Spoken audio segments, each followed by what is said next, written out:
Selamat datang kembali di channel Madam Subro bersama dengan Lina yang membawakan cerita baru untuk Anda. Bapak Ibu, kali ini Lina akan membawakan cerita mengenai penipu ulung yang tega menipu teman-temannya sendiri bahkan keluarganya. Ia juga memiliki karir menipu selama 30 tahun di Eropa. Ia dikenal sebagai seseorang yang karismatik serta manipulatif. Namun apa yang terjadi dengan akhir karirnya?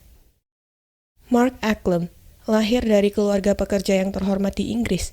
Ia adalah anak tertua dari 4 bersaudara. Sejak kecil, ia suka menirukan hal-hal yang bukan dirinya, seperti menjadi tentara dan lain sebagainya. Ibunya, Diana Acklem, merasa ada yang janggal dengan kelakuan putranya. Selain suka menirukan orang lain, Diana juga kesulitan menghadapi perilaku anaknya yang suka berulah. Kedua orang tua Mark, Brian dan Diana, mengirimkan Mark ke sekolah berasrama di Inggris di Eastbourne College dengan harapan sekolah tersebut mampu memperbaiki perilakunya. Di sana, ia memiliki nilai rata-rata untuk semua mata pelajaran kecuali bisnis. Salah satu gurunya sangat kagum dengan kemampuan bisnisnya, karena ia selalu bisa menghitung dengan baik bisnis apa yang bisa menguntungkan. Gurunya lalu memberi Mark tantangan dengan menganalisa saham dengan uang asli, sebesar 15.000 pound sterling. Namun naas, uang tersebut tidak pernah dilihat lagi oleh gurunya. Hal ini menjadi karir pertama Mark dalam menipu. Mark tidak berhenti sampai di situ saja. Ia pun mencari korban lain yang mampu memenuhi keserakahannya. Ia menargetkan ayahnya sendiri, Brian Acklem. Mark mencuri kartu kredit American Express milik ayahnya, salah satu kartu kredit yang hanya bisa dimiliki oleh segelintir orang saja. Dengan kartu kredit tersebut, ia menyamar menjadi seseorang yang kaya dan menipu lebih banyak orang lainnya. Ia menginap di hotel-hotel mewah, memainkan kasino, menyewa jet, bahkan membeli rumah mewah. Ia juga menggunakan pesawat jet yang ia sewa untuk membawa dirinya dan teman-temannya berkeliling Eropa, seperti ke Paris, Spanyol, dan Swiss. Orang tuanya terpaksa melaporkan Mark ke polisi. Tidak hanya perilakunya tidak dapat dikontrol, Mark juga membahayakan bisnis keluarganya. Hampir saja bisnis keluarganya bangkrut akibat perbuatan Mark.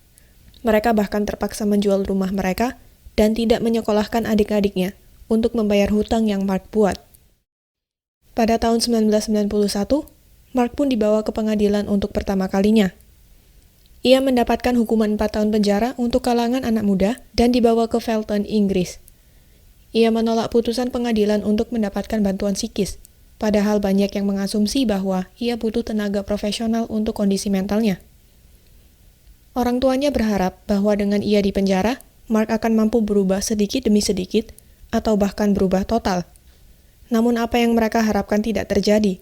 Mark justru berteman dengan semua tahanan yang ada di sana dan juga mempelajari bagaimana kriminalitas bekerja.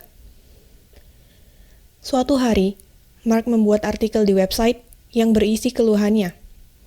Ia mengeluhkan bahwa ia mengaku telah membuat kesalahan, tetapi ia telah menerima konsekuensinya.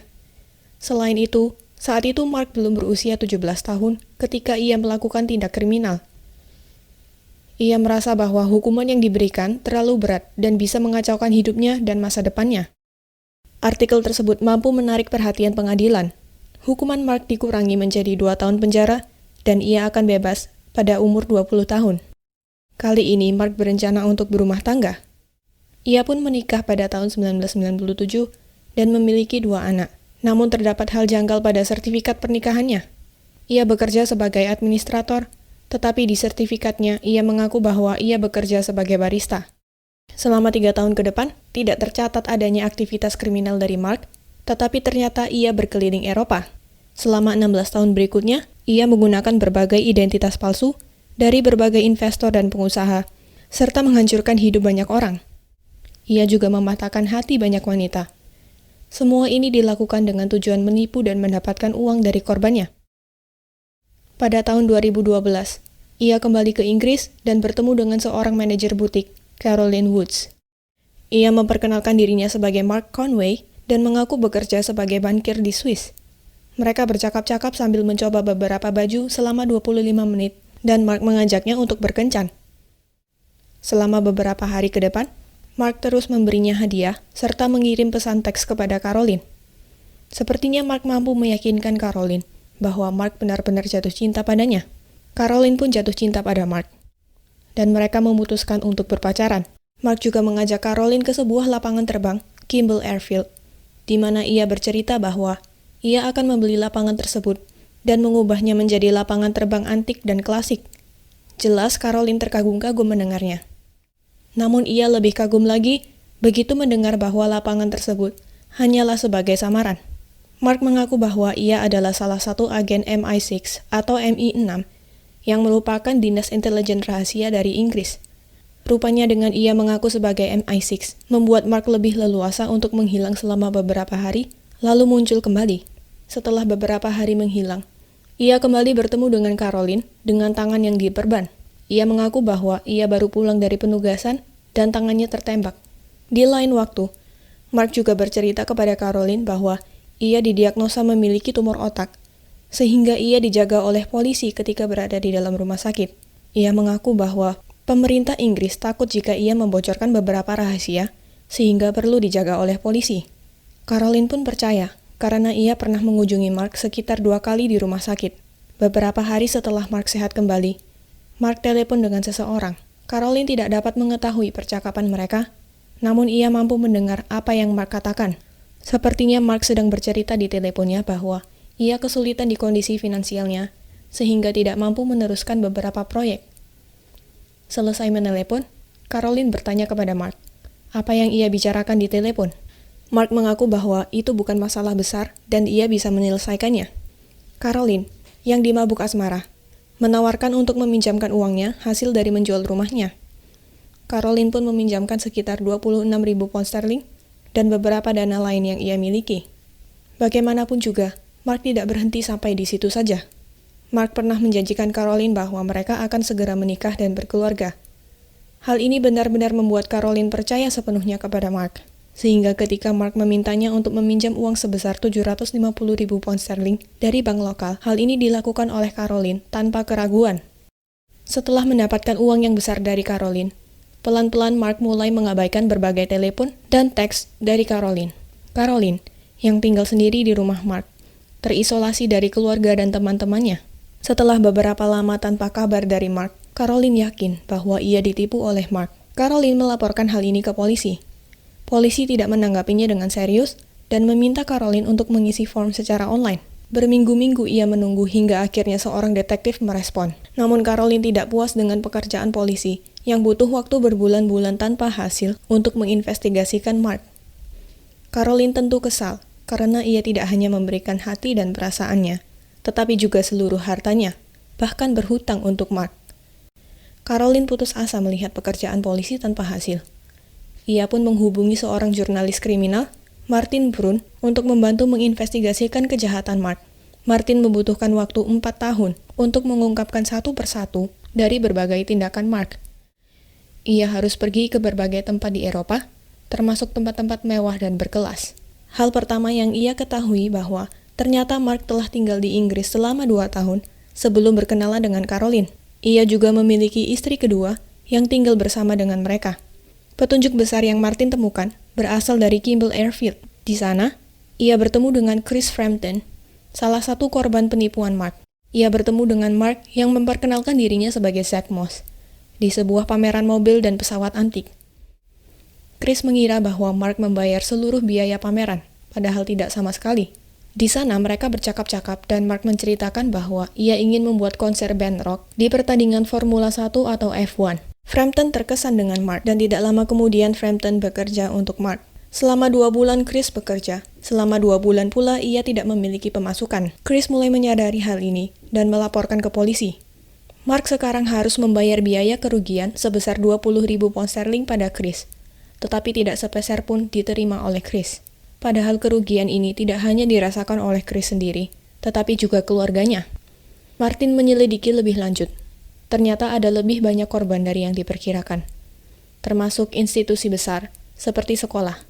Ia pernah menipu sekolah Clifton College di Bristol, Inggris, untuk mendanai acara pameran mobil dan pesawat tersebut. Di dalam acara tersebut, ia bertemu dengan salah satu pimpinan yayasan amal di Inggris, Rick Libby. Sekali lagi ia menyamar sebagai bankir Swiss, yang mengaku bahwa ia bisa mendanai yayasan amalnya sebesar 8 juta pound sterling. Sepertinya ia sedang mempersiapkan penipuan selanjutnya terhadap Rick. Untungnya, Mark belum sempat menipunya, karena ia sudah menghilang tanpa kabar. Martin juga menemukan catatan detektif mengenai Mark. Di catatan tersebut, Mark dideskripsikan sebagai orang yang memanfaat keserakahan korbannya dengan menjanjikan sejumlah besar uang di masa depan, lalu menipunya.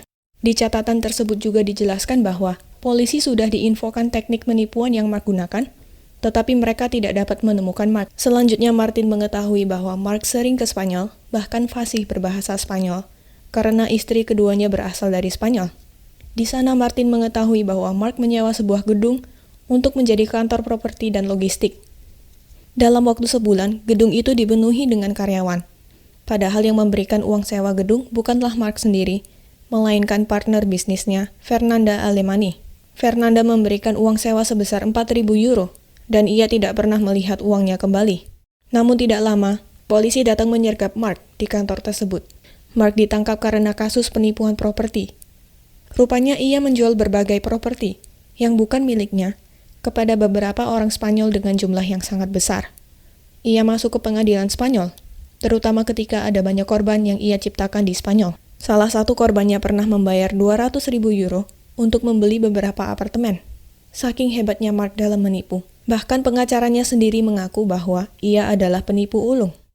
Martin juga mengkontak mantan detektif dari Inggris. Detektif tersebut berkata bahwa ia beberapa kali ditangkap di Spanyol untuk berbagai kasus penipuan, dan setiap kali ia dilepas dari penjara, Mark mengulangi kembali tindakan kriminalnya. Tercatat bahwa ia pernah dipenjara 5 kali di Spanyol sejak 1999. Namun Mark tidak hanya menipu di Inggris dan Spanyol.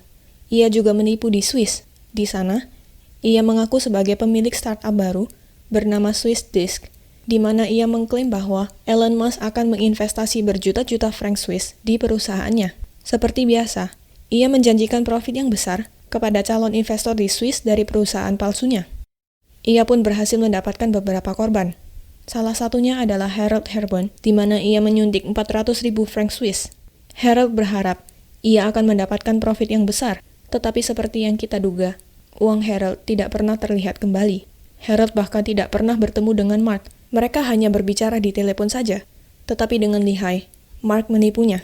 Selanjutnya Mark terus berkeliling Eropa, memanfaatkan kurangnya pengawasan di setiap perbatasan. Ia terus berganti penampilan dan identitasnya, sehingga sulit bagi detektif dan polisi untuk mencarinya. Meski mereka telah membuat papan iklan dengan wajah dan nama aslinya, ia tetap sulit ditemukan. Anehnya, setiap kali ia ditangkap dan diberi hukuman penjara, ia selalu berhasil mengurangi hukumannya dan keluar lebih cepat.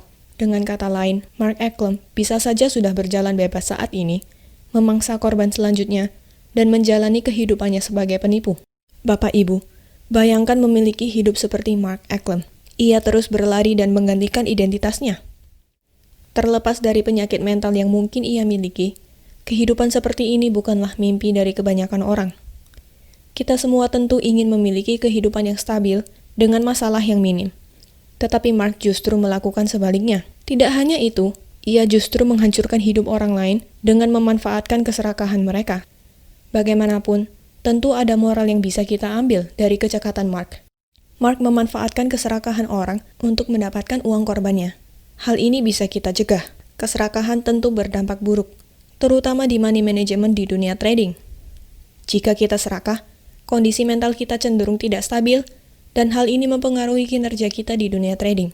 Jika di dunia trading forex saja bisa berdampak besar, apalagi di kehidupan nyata. Tetapi sekarang kita tahu bahwa kita harus bisa menjauhi keserakahan, karena salah satu kunci kesuksesan, termasuk di dunia trading forex, adalah menjauhi keserakahan. Bagi Bapak Ibu yang tertarik untuk mendengar cerita Mark Eklund lebih detail, silahkan kunjungi channel YouTube Sky News. Sekian cerita Lina kali ini, sampai jumpa di kasus berikutnya.